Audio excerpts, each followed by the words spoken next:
Gloria al Padre. Bien, vamos a dar inicio. Hoy vamos a continuar con el seminario que hemos estado dando. Se titula el Descubriendo la Verdad. Estamos iniciando hoy el tercer tema de este seminario. Este tercer tema lleva por título El Arca de Noé y el Diluvio. Amén.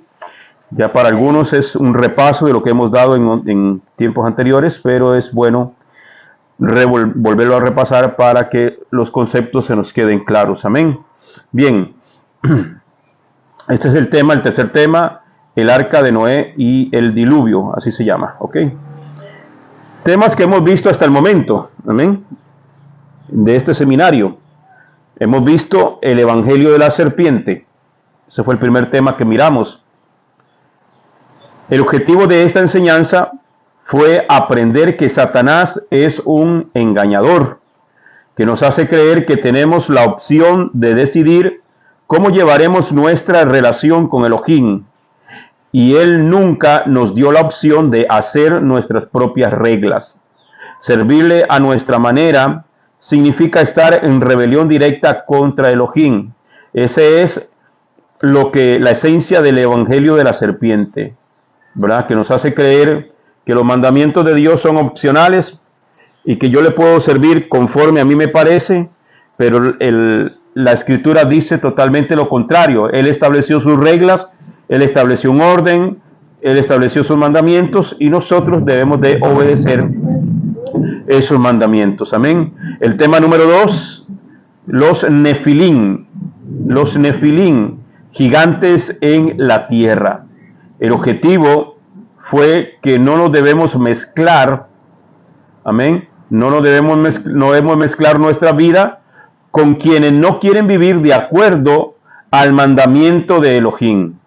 Somos llamados a ser santos porque Él es santo, amén. Ese fue el tema anterior. El objetivo de Satanás siempre ha sido mezclar lo santo con lo profano y hacernos creer que sigue siendo sagrado ante Elohim. Un ejemplo perfecto de eso sería como cuando alguien toma música del mundo, ¿verdad? Y eso lo hemos visto, y le mete la música del mundo y le cambia la letra y le pone letra cristiana, y entonces eso es una mezcla, amén. Y entonces, por eso vemos grupos cristianos, entre comillas, que usted lo ve, que parecen los Tigres del Norte, ¿verdad? Y tenemos el reggaetón cristiano, el rock cristiano, la salsa cristiana y muchas cosas que son mezclas del mundo. Amén. Y por eso, hermano, que cuando alguien se convierte y lo ve natural, como que si eso fuera, sigue siendo lo mismo. Amén. Esas mezclas, Elohim las rechaza. El Eterno dice en el libro de Apocalipsis a la Quejilá o a la congregación de la Odisea, que es muchas veces representada como la iglesia o la Quejilá de los últimos tiempos, que era una congregación tibia, que ni era fría ni era caliente, amén, que no era verdaderamente santa. Entonces Yeshua le decía que sería mejor que fuera fría o que fuera caliente. Si fuera caliente, me seguirías correctamente. Eso se está haciendo referencia. Si fueras caliente, si estarías metido de verdad y caminando en la santidad y caminando en los mandamientos, me seguirías como dice la Escritura. Amén. Pero como eres tibia, entonces haces las cosas como crees tú que tienes que hacerlas. Amén. Y por cuanto es tibia, el Señor dice, ¿verdad? ¿Qué es lo que quiere decir? Que es una persona tibia, una congregación tibia, una congregación que está mezclada con el mundo, con las cosas del mundo, que está influenciada con las cosas del mundo. Amén. Está influenciada con los Nefilim, la mezcla con el mundo. Hoy es un día, amados hermanos, que usted ve en muchas congregaciones celebrando el Día del Padre, mezclando las cosas del mundo, lo santo con lo profano. Aquí se van los amenes, los aleluya y los gloria a Dios, pero no importa, ¿verdad? Entonces, ese es precisamente el evangelio, el mensaje de la enseñanza de los Nefilim. Ok, hoy vamos a iniciar la tercera, el tercer tema, el arca de Noé y el diluvio. La esencia de esta enseñanza que iniciamos el día de hoy es: la obediencia total es la marca más clara de un verdadero hijo de Elohim. Lo que salvó a Noé no fue la gracia, sino la obediencia. Amén. A las instrucciones que Elohim le había dado, sin apartarse de ellas. Si queremos seguir a Adonai, si queremos seguir al Señor, debemos hacerlo en sus términos, como Él dice, y no en los nuestros. Si queremos servir bien a Elohim, no debemos cuestionarlo, debemos de obedecerlo. El problema es que la gente todo lo cuestiona. Todo lo de Dios lo cuestiona. Todo lo que está dentro de la Escritura se cuestiona. Todo, si hablamos de las fiestas que están en la Escritura, lo cuestionan. Pero no cuestionan Navidad, no cuestionan Semana Santa, no cuestionan Día del Padre, no cuestionan Día de la Madre, no cuestionan cuando se hacen las celebraciones de las fiestas patrias dentro de la congregación. No lo cuestionan. ¿Por qué? Porque son congregaciones tibias, mezcladas. Amén. Entonces, nosotros debemos de obedecerlo a Él sin más de más. Si Él dice blanco, es blanco. Si Él dice negro, es negro. No hay términos medios. Amén. Ahora, en este estudio, como en los otros estudios que hemos dado hasta el momento de este seminario, Descubriendo la Verdad, vamos a utilizar textos extrabíblicos sincronizados con las Escrituras. Amén. Entonces, durante este estudio vamos a utilizar dos libros extrabíblicos mencionados en las Escrituras, que nos ayudarán a sincronizar la historia contada en Bereshit, en Génesis, y así conocer un poco más el contexto en el que acontecieron los hechos antes del diluvio. Para esto vamos a utilizar dos libros extrabíblicos. Amén. Que son el libro de Yaser y el libro de Jubileos. Esos dos libros. Amén. Como ya lo explicamos en los temas anteriores, el de los Nefilim, ¿por qué vamos a utilizar estos libros? No los vamos a utilizar, estos libros no los vamos a utilizar para explicar doctrina. O sea, no voy a utilizar el libro de los, de los Jubileos y el de Yaser para establecer doctrina. Tampoco vamos a debatir si deben ser canónicos o no. Solamente los vamos a usar como referencia histórica alterna a las Escrituras. Simplemente lo que dice allí concuerda con lo que dice la Escritura y nos va a ayudar a ampliar un poquito más el panorama, y solamente como referencia histórica, no para aplicar doctrina. Amén. Porque la doctrina nos la da la Escritura. Amén. Elohim dicta sentencia. Yahweh vio la maldad de los hombres y determinó darle fin a la humanidad.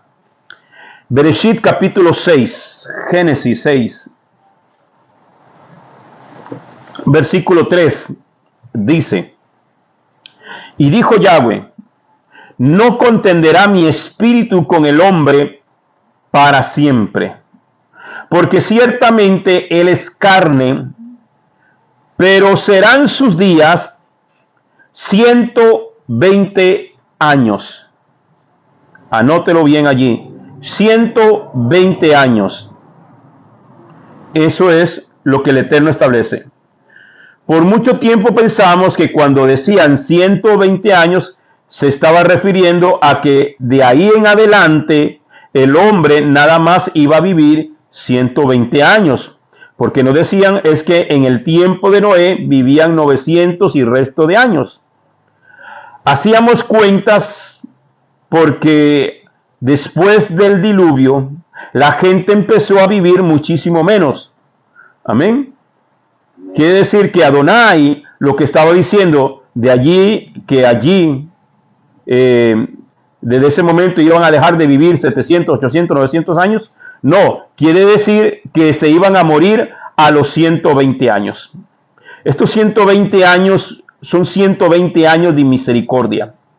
Hay algo que se conoce en teología como profecías de doble cumplimiento. Las profecías son para el pasado, el presente y el futuro. Amén. Entonces, Noé predicó, dice la escritura, habló, o que el Señor establece 120 años.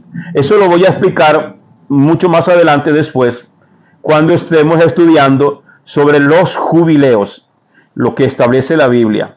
Amén. ¿Qué son los jubileos? Ok, recordemos que el Señor establece en su palabra un orden. Está el año Shemitah. ¿Sabe qué es el año Shemitah? No, ok. El año Shemitah, dice la escritura, el Eterno establece de que la tierra sería sembrada 6 años. ¿Ya? 6 años. El 7º año no se siembra la tierra, se deja descansar. El Eterno dice que Él le daría cosecha en el 6º año, le daría cosecha para 2 años, para el año que la tierra debería descansar. Amén. Eso lo vamos a ver en este estudio un poco más adelante. Entonces, esos son el año Shemitah. 7 años, cada 7 años la tierra descansa. El año del jubileo o el Yobel en hebreo es cada 49 años y al año 50 la tierra tenía que devolverse a su dueño original. ¿Ok? A los 50 años, si el hermano David me había vendido su tierra porque tenía alguna situación y no podía subsistir, ok, me vendió su tierra. Yo le compraba su tierra, pero a los 50 años yo tenía que devolverle la tierra a él sin que él me pagara nada. ¿Ya? Entonces, ahí hay toda una explicación. Esos son jubileos, esos son el Yobel, cada 50 años. Entonces, ¿cuántos años caben, cuántos jubileos caben en 1000 años? Aproximadamente son 6 jubileos. No, perdón, 20 jubileos. ¿Ya? Entonces, cuando el Eterno está hablando de 120 años, amén, que eso es toda una explicación. La tierra, ¿en cuántos días fue creada? 6 días. Ajá, 6 días y al 7º descansó. Ok. El asunto es que la Biblia establece, yo me estoy metiendo un poco más allá, pero es para que me entienda un poquito. La Biblia establece, según la escritura, la cuenta nuestra no es la cuenta bíblica, no es la cuenta del Señor. ¿Por qué? Porque la Biblia dice que un día para el Señor son 1000 años. 1000 años y 1000 años son un día. Entonces, la creación de la tierra no ocurre en 6 días semanales como usted y yo creemos. No fue que empezó en domingo y terminó en el viernes y ya el sábado descansó. No. Son días de años, o sea, son 1000 años. Entonces la tierra tardó 6000 años. ¿Ya? Pero eso es un tema un poquito más profundo que lo vamos a explicar más adelante. Pero para que vayamos entendiendo sobre el tema de los jubileos, el tema de los jubileos es muy, muy importante. ¿Ok? En el libro de Yacer, en el capítulo 5, versículo 6, Yacer 5, 6 al 10 dice: y después del lapso de muchos años, en el año 480 de la vida de Noé, cuando todos los hombres que seguían a Adonai habían muerto de entre los hijos de los hombres, y solo Matusalén quedaba de ellos, Elohim le dijo a Noé y a Matusalén: hablen y proclamen a los hijos de los hombres diciendo: así dice Adonai, vuelvan de sus malos caminos y abandonen sus obras, y Adonai se arrepentirá del mal que ha declarado que hará a ustedes, y no sucederá. Pues ha dicho Adonai, y aquí les doy un periodo de 120 años. Y si regresan a mí y abandonan sus malos caminos, yo también me volveré del mal que les he dicho, y no vendré, dice Adonai. Y Noah, o sea, Noé y Matusalén, hablaron todas las palabras de Adonai a los hijos de los hombres, día tras día, constantemente hablando a ellos. Pero los hijos de los hombres no le escucharon, ni inclinaron sus oídos a sus palabras, porque estaban necios. Entonces, esta referencia del libro de Yacer, nos respalda lo que dice la escritura de 120 años que estuvieron tanto Noé como Matusalén hablando, predicando que venía un juicio para la tierra. El llamado era: arrepiéntanse, vuélvanse en Adonai, y el juicio se detiene. Hoy tenemos más de 2000 años de estar predicando que viene el Mesías, que el Mesías viene, y que viene juicio sobre la tierra, y la gente no quiere obedecer. Por eso dice la escritura, como en los días de Noé. Amén. Entonces, aquí tenemos una forma mucho más clara de comprender esos 120 años. No se refería a que Adonai decía, de ahora en adelante se van a morir a los 120 años de su vida, sino que les estaba dando 120 años de misericordia, diciéndoles: yo voy a traer un juicio sobre el mundo. Si ustedes no se arrepienten, ese juicio vendrá y serán destruidos. Pero si se arrepienten, yo también me voy a arrepentir del juicio que he dicho y no lo haré. Amén. Entonces mandó a Matusalén, el hombre que más años vivió en la tierra. ¿Cuántos años vivió Matusalén? 969 años. Amén. 969 años. Y a su nieto, Noé. O sea, ahí predicó. Matusalén era el abuelo de Noé. Entre ellos dos predicaron el mensaje que el Eterno le mandó a darle a la humanidad de aquel entonces. Arrepiéntase, viene juicio. Anunciaron el diluvio. Amén. Amén. Estuvieron predicando tanto tiempo, pero la gente no les hizo caso. El Eterno manda a Noé a formar familia. Noé forma una familia. Vamos a ver a Noé como un verdadero ejemplo de una persona obediente. Usted se va a dar cuenta que Satanás lo que desea es que nosotros seamos desobedientes, y desea que tengamos opiniones que cuando el Eterno dice: haz esto, usted diga: bueno, pero yo lo hago así, a mí me parece de esta manera mejor. Amén. Porque a lo mejor vamos a decir: yo ya no soy de los que creen en el evangelio de la serpiente. Yo ahora sí entiendo que Elohim desea que yo haga las cosas que él dijo. Yo entiendo que Elohim desea que yo sea santo, que yo no me mezcle con el mundo, que yo no mezcle mis ideales con los del mundo, que yo no mezcle las cosas del mundo para hacerlas como si fueran del Eterno, porque él las detesta. Eso ya lo entendemos. Eso lo dejamos claro en el evangelio de la serpiente y en el mensaje de los Nefilín. Con esos dos entendimientos en tu cabeza, tal vez todavía el día de hoy digas: bueno, Adonai me dice: haz esto, pero a lo mejor no es Adonai hablándome, o yo creo que tú quieres decir que lo haga de esta manera. ¿Por qué razón? Porque a Noé le dice: construye un arca.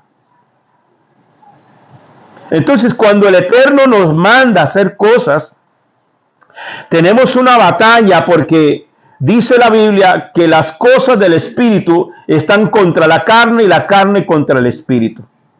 Amén. Entonces, por eso es que tenemos tanta batalla para entender, por ejemplo, lo que dice Levíticos capítulo 11, ¿verdad?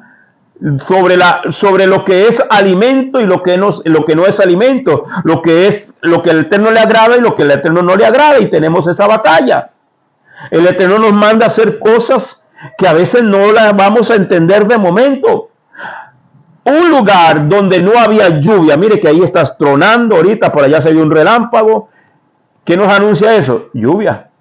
Ya sabemos que va a llover, o en alguna parte ya está lloviendo. En Guapiles tiene que estar aguacero cerrado ya. ¿Me entiende? Sí. Pero en la tierra, en el momento donde vivía Noé, no había llovido jamás. Y que a Noé comience a anunciar que viene un gran aguacero, que viene una lluvia por 40 días, ¿quién le va a creer? Si nunca ha llovido. Dice la Biblia que lo que subía era un vapor que hacía germinar la tierra. Subía un vapor de la tierra, ¿verdad? Que hacía germinar la tierra y que la tierra produjera. Noé con su abuelo predicaron 120 años de que venía un diluvio. Comenzó a construir, la predicación no era tanto, es que comienza a construir un barco, comienza a construir una arca, y la gente lo que decía, está loco.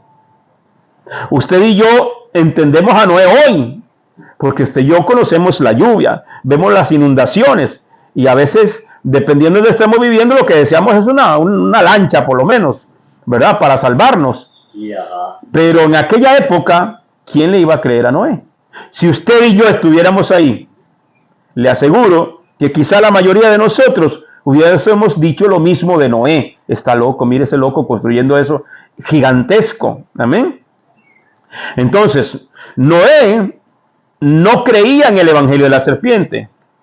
Dice la Biblia que Noé era perfecto en todas sus generaciones. Eso lo explicamos la semana pasada, que él era de sangre pura, que él no se había mezclado con los nefilín. Él entendía muy claro todo eso, igual que usted lo ha entendido ahora. Pero Noé se enfrentó con el hecho que tenía que hacer algo que nadie había hecho nunca: construir el arca, para que se salvaran del agua que caería del cielo, que hasta ese momento nunca había caído. Noé era verdaderamente un hombre siervo de Elohim, y le estaban pidiendo que hiciera algo absurdo ante los ojos de los demás. Absurdo. Amén. Hacer un arca cuando nunca había llovido hasta el momento.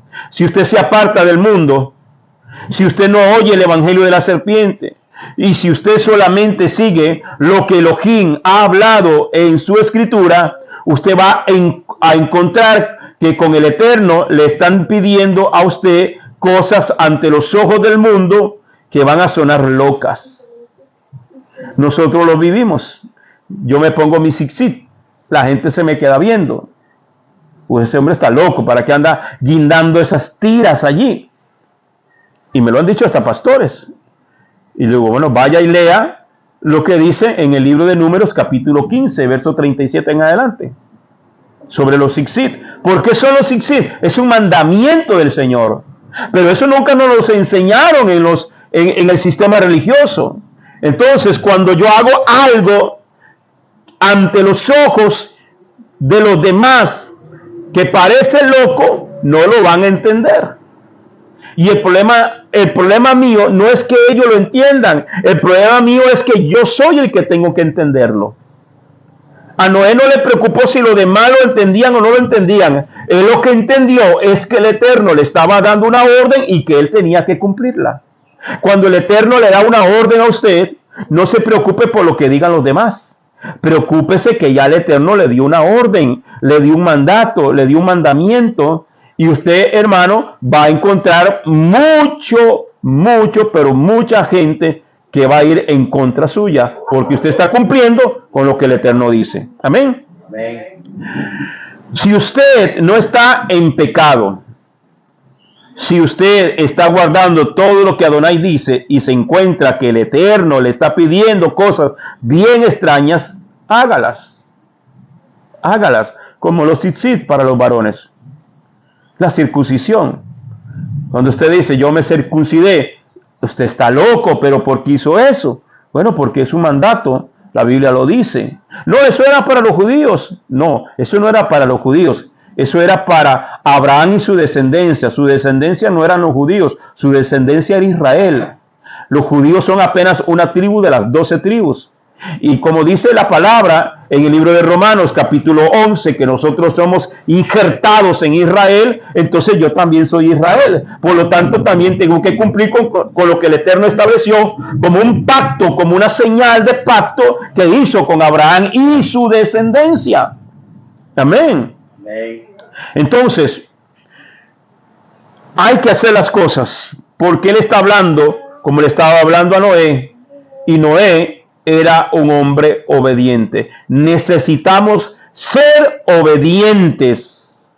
Hermano, nosotros muchas veces somos más obedientes a lo que cualquiera diga, pero cuando confrontamos con la palabra, no queremos obedecer. Ese es el problema.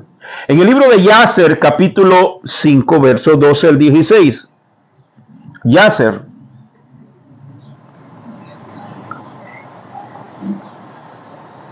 Cinco, 12 al 16 dice: y Noé, el hijo de Lamec, se refrenó de tomar una esposa en esos días. Y Noé, el hijo de Lamec, se refrenó, o sea, Noé no quería casarse, según lo que está contándonos aquí el libro de Yacer, para engendrar hijos, porque dijo, ciertamente, ya será destruida la tierra. ¿Para qué voy a engendrar hijos? Pero Noé era un hombre perfecto, dice el verso 13, en sus generaciones, y Adonai lo eligió para levantar simiente de su semilla en la faz de la tierra. Y Elohim le dijo a Noé: toma una esposa y engendra hijos, porque he visto tu justicia en esta generación.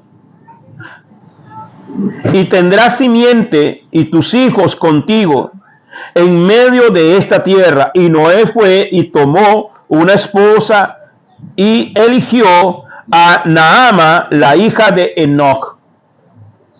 Y ella tenía 580 años, una chiquilla para casarse, una huila. 580 años tenía la novia de Noé para casarse. Amén.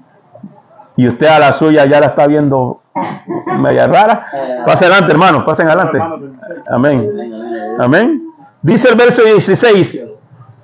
Oiga, pero ahí no cambia la historia. Dice el verso 16, y Noé tenía 498 años.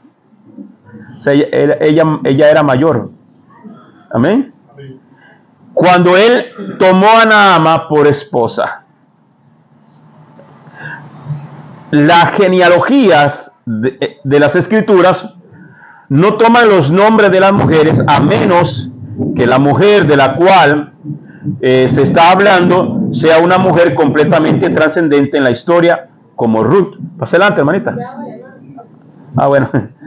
Amén. Entonces, nosotros nos vemos por lo general que se mencionan muchas mujeres dentro de la escritura, ¿verdad? Simplemente algunas veces dice la mujer de fulano de tal, pero a veces no dice el nombre, ¿verdad?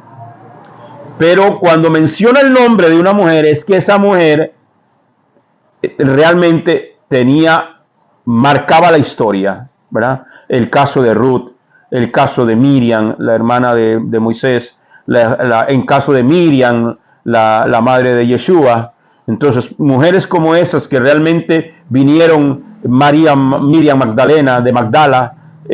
Entonces, algunos creen que María Magdalena, Magdalena era el apellido. No, era que estaba mencionando Miriam de Magdala, un lugar que se llama Magdala, ¿verdad? Que pertenecía a ese lugar. Entonces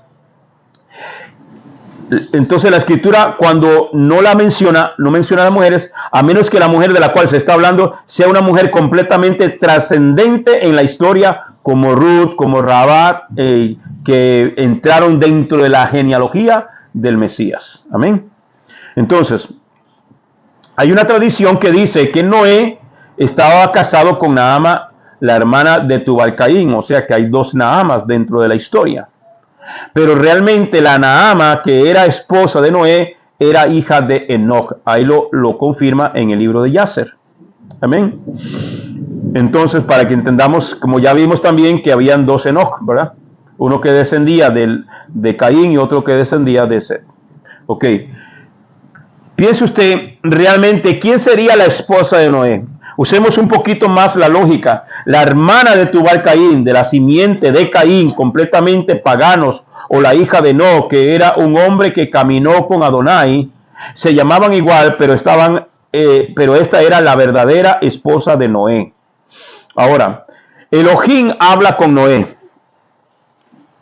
En Génesis, Bereshit, capítulo 6, verso 11 al 22, perdón.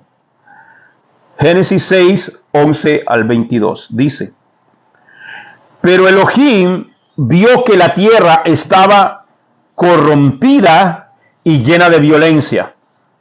Al ver Elohim tanta corrupción en la tierra y tanta perversión en la gente, le dijo a Noé: he decidido acabar con toda la gente, pues por causa de ella la tierra está llena de violencia. Así que voy a destruir a la gente junto con la tierra. Constrúyete un arca de madera resinosa, hazle compartimentos y cúbrela con brea por dentro y por fuera. Dale las siguientes medidas: 140 metros de largo, 23 de ancho y 14 de alto. Entonces, los que son buenos para matemáticas ya se están imaginando lo largo que era, lo ancho que era y lo alto que era el arca de Noé. Amén. Entonces, y ahorita le voy a explicar un poquito más esto. Le dice, verso 17: porque voy a enviar un diluvio sobre la tierra para destruir a todos los seres vivientes bajo el cielo. Todo lo que existe en la tierra morirá. Pero contigo estableceré mi pacto y entraréis en el arca, tú, tus hijos, tu esposa y tus nueras.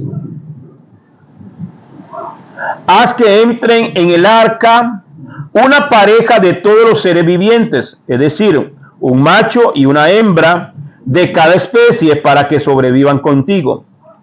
Contigo entrarán también una pareja de cada especie de aves, de ganado y de reptiles, para que puedan sobrevivir.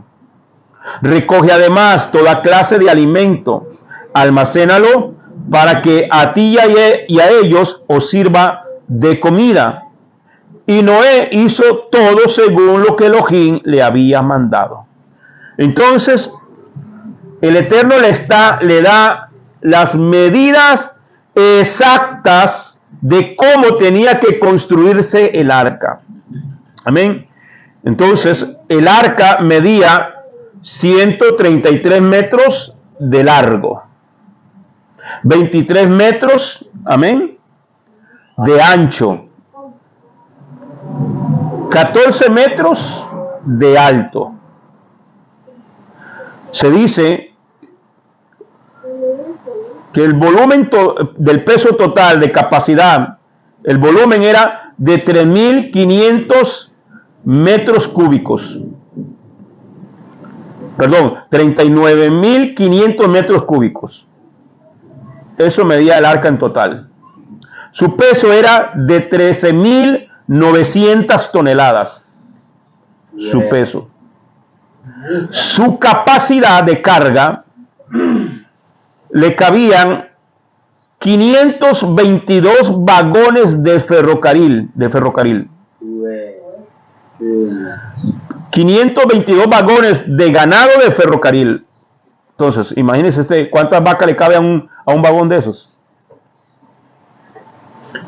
Tenía capacidad para 522 vagones cargados de ganado. 120 25.280 animales del tamaño de una oveja podían caber en esa arca. 125.280 animales del tamaño de una oveja, como un ternero aproximadamente, más o menos, un poquito más grande, para que tengamos una idea de cómo era el arca de Noé. Amén.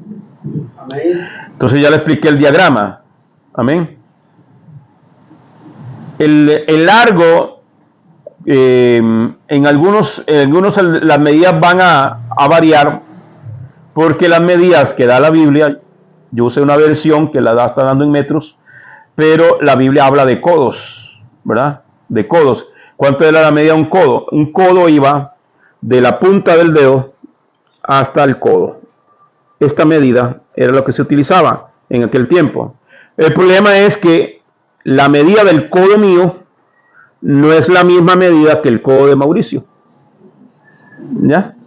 Entonces, por eso es que en algunas versiones usted ve que va a variar un poco. Amén. Entonces, el arca de Noé medía, según ya cálculos un poco más efectivos, 140 metros de largo, 23 de ancho y 14 de alto. Le podían caber la carga de 522 vagones de ferrocarril, aproximadamente 125.280 animales del tamaño de una oveja. Amén. Eso lo explicamos, ok. En el libro de Yacer dice, capítulo 5, verso 34 al 35, dice: y en su 595 años, o sea, a los 595 años de Noah, comenzó a hacer el arca. O sea que Noé no duró 120 años construyendo el arca. Él duró 120 años anunciando que venía un diluvio.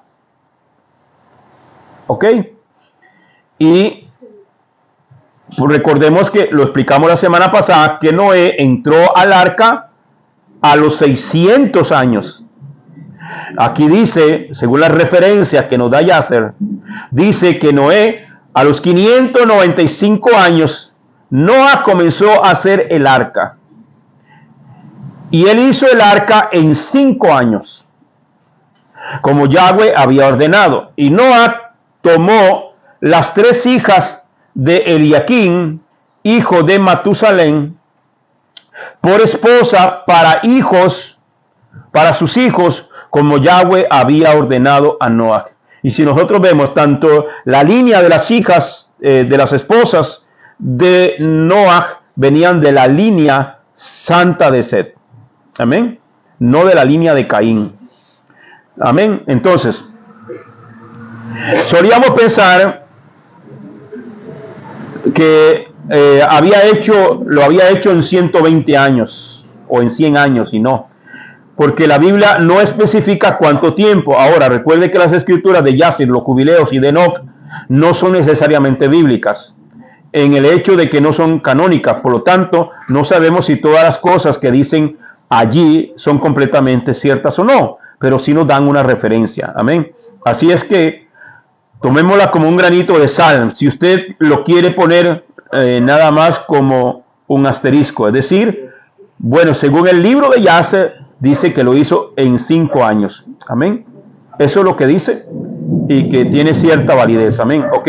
En el libro de Génesis 6, verso 6 al 19, Génesis 6, 19 al 21, dice: haz que entren en el arca una pareja de todos los seres vivientes, es decir, un macho y una hembra de cada especie, para que sobrevivan contigo. Contigo entrarán también una pareja de cada especie de aves, de ganado y de reptiles, para que puedan sobrevivir. Recoge además toda clase de alimentos, almacénalos para que a ti y a ellos os sirvan de comida. En el capítulo 7, versos 2 y 3 dice: de todo animal limpio tomarás contigo 7 parejas, el macho y su hembra. Y de todo animal que no es limpio, 2, el macho y su hembra. También de las aves del cielo, 7 parejas, macho y hembra. para conservar viva la especie sobre la faz de toda la tierra. ¿Por qué el Eterno salvó a los animales impuros? Ahora, vemos aquí, ¿en qué libro estamos leyendo acá? Génesis, Bereshit, ¿sí o no? ¿Y cuándo fue? ¿A quién le está dando?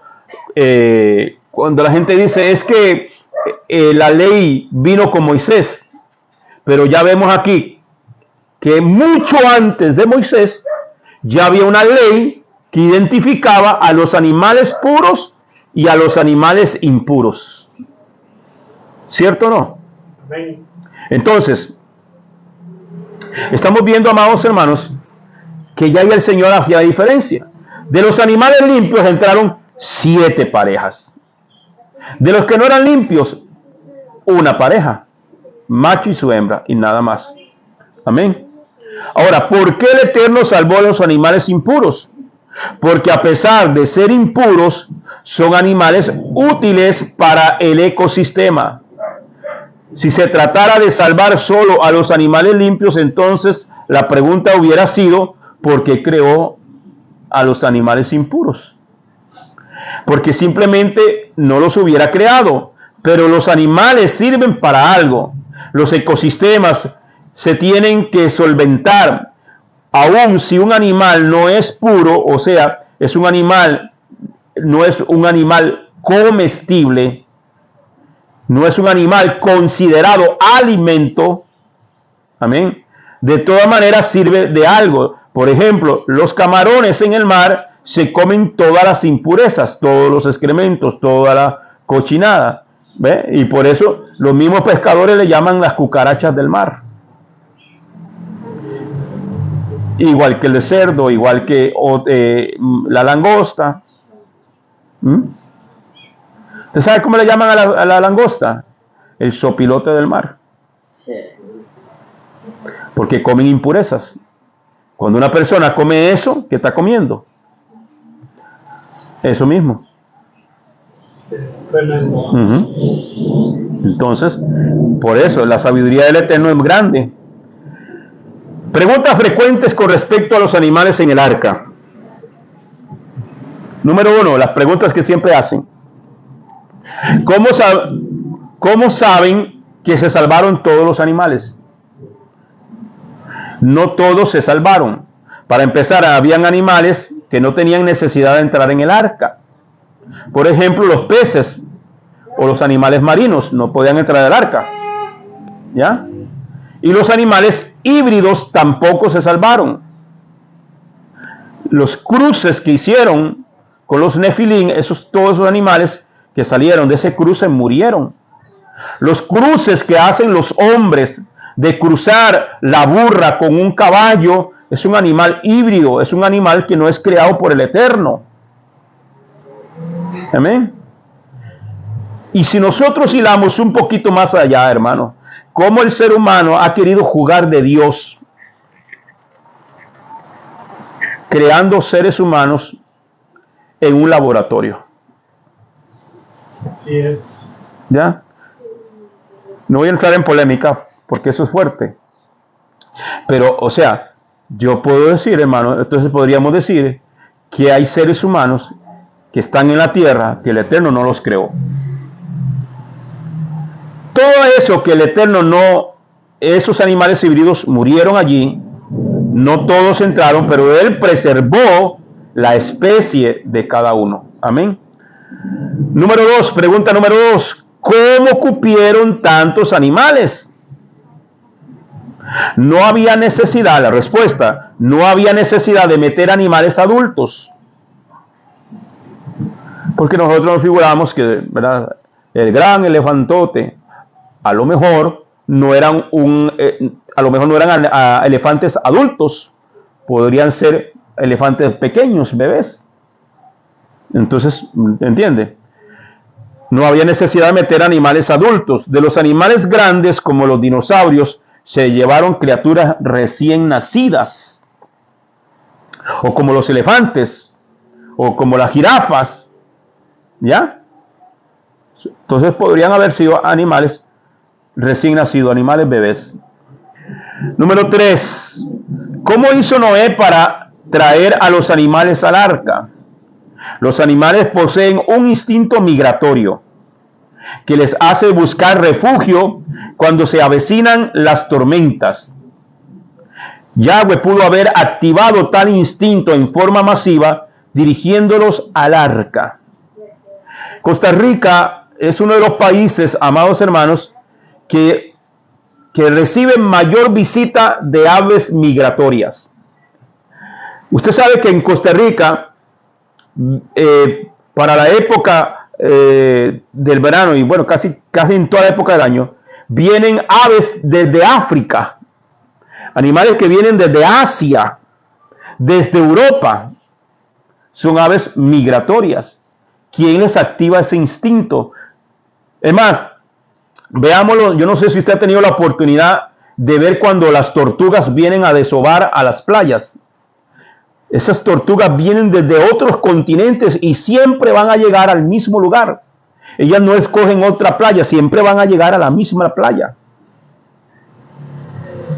Yo he tenido la oportunidad en Guanacaste, en Ostional, de ver esa que parecen piedras saliendo del agua. Eso es impresionante. Entonces, hermano, imagínese usted, si hay no sé si alguno vio reportajes cuando el tsunami que hubo en Sumatra, ¿se acuerda? Después de un gran terremoto que se activó, y usted vio que los primeros que alzan vuelo son las aves. Cuando va a haber un terremoto o algo, los primeros que se activan son los instintos de los animales. Todos los que estamos aquí, la mayoría de nosotros vivimos el eclipse total que fue en el 91, ¿verdad? Que fue como a la 1 o 2 de la tarde, ¿se acuerdan? Y que apenas comenzó a oscurecer, las aves buscaron el nido, las gallinas buscaron para el nido, el instinto natural que el Eterno le puso a esos animales. Ahora, ¿cómo llegaron al arca? Bueno, el Eterno les activó, viene el peligro. Los animales a veces son más sabios que los humanos. Amén. Entonces, número 4. Había reproducción de animales en el arca.